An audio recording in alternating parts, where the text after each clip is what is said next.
Don't forget to enter our Amazon gift card giveaway. All you have to do is be a subscriber, like and comment. Hey guys, welcome to the final Game of Thrones review. The series finale just ended and here we are breaking it down. Not gonna lie, I'm disappointed big time, and I'm sure most of you guys are as well. This is not the same show we have all fallen in love with. The bittersweet ending we have been promised turned out to be just bitter. I honestly don't know what was sweet about this ending. Well yes, it was nice to see Jon reunite with Ghost, I guess. And yes, I get it, the Starks have won at the end. But I don't like the progression and execution of all of this, not one bit. The Starks we know are these good guys, honest and fair, not some schemers plotting behind the back of people who saved them. If not for Dany, all these Starks, including Jon as well, would not be alive at this point. If Dany was not so good-hearted and if she was this Mad Queen all along, she would not go north and help the Starks defend their ancestral home and kingdom. But she did, she helped them and she saved them. She lost big portion of her armies and friends in the process, and what did she get in return?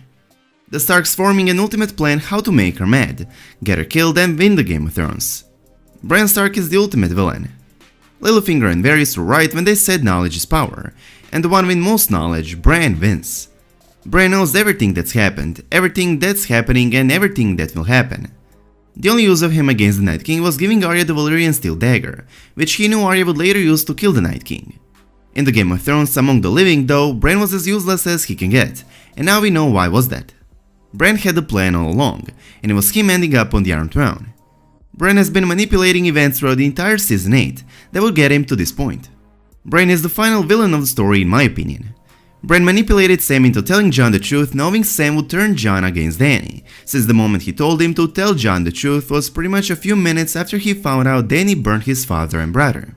Bran already knew what was Jon going to do. He was going to tell the truth to his family, and Bran knew Sansa did not like Dany, and she's Littlefinger's student. He knew Sansa would start scheming to overthrow Dany by using Jon's claim, and he knew that this way the truth behind Jon's true parentage and claim would spread. Bran says to Sam to tell the truth to Jon, Jon tells the truth to his family, Sansa tells it to Tyrion, Tyrion tells it to Varys and Varys informs all the Seven Kingdoms. The truth spreads. Dany's own advisors start plotting behind her back. Dany grows more paranoid and ultimately turns mad and kills the innocent. Jon is then left with no choice but to kill her and Jon himself must be punished for this.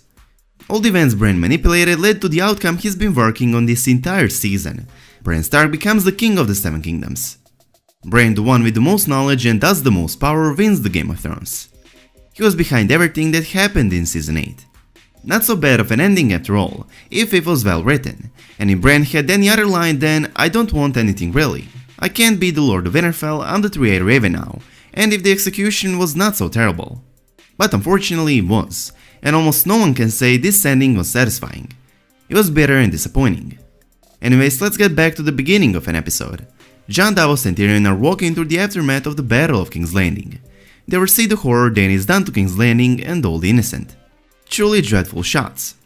This serves as some kind of a justification for Dany's death that's coming a bit later. Dany is the Mad Queen, and Jon realizes Varys was right after all. Just when I think that a few seasons back Dany locked up her dragon because Drogon burned one single child only to then use Drogon to kill hundreds of thousands, makes me realize how badly the showrunners butchered Dany's arc in the final season. Stannis who? Dany is ultimately the biggest victim of the bad writing.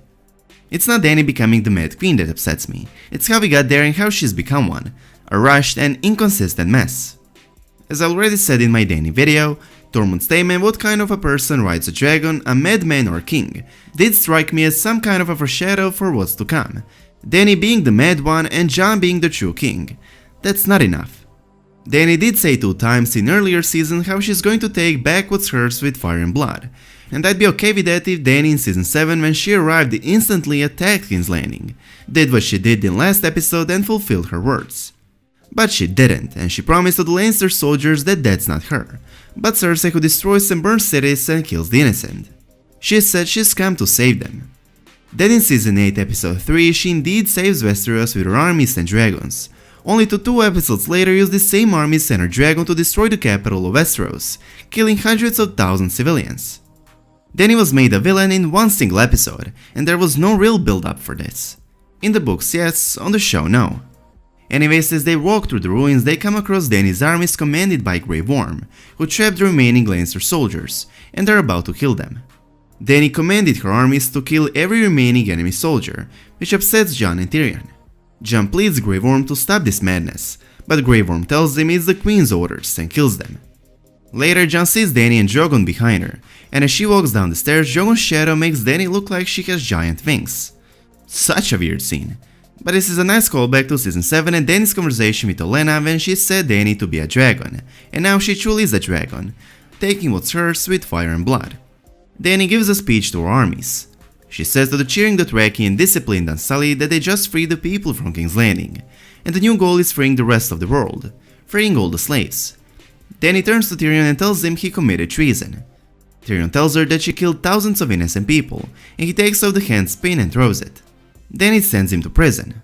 This is not coming as a surprise, since Tyrion did extremely good job identifying himself to the Unsullied guards before freeing Jaime, and Dany did warn Tyrion in the beginning of episode 5 that if he ever fails her again, it would be his last. While in prison, Tyrion tries to convince Jon to turn on Dany. His family will never be safe because it threatens Dany's legitimacy. Jon is convinced by Tyrion that his family will never be safe, because he represents a threat to her rule.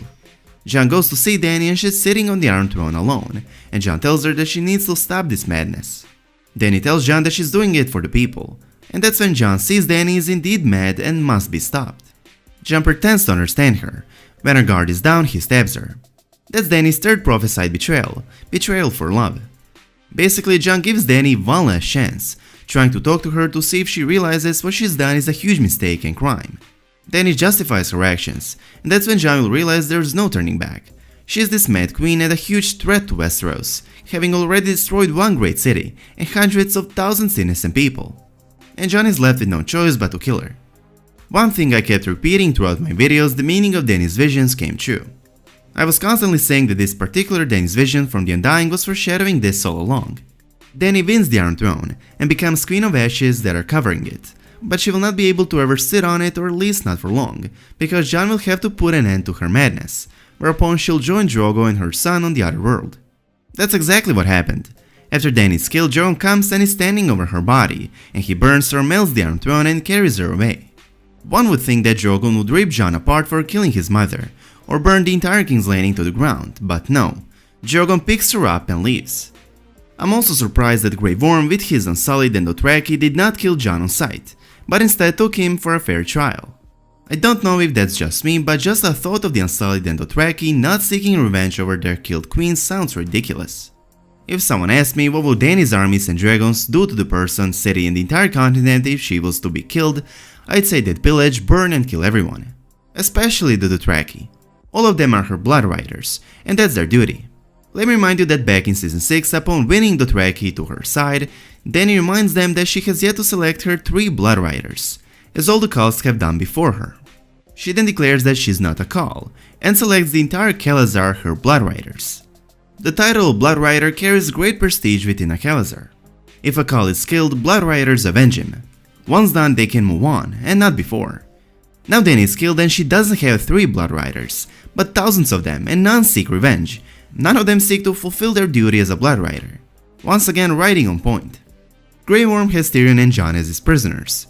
The council, led by Sansa, tells Grey Worm to release Jon back to them, but he refuses.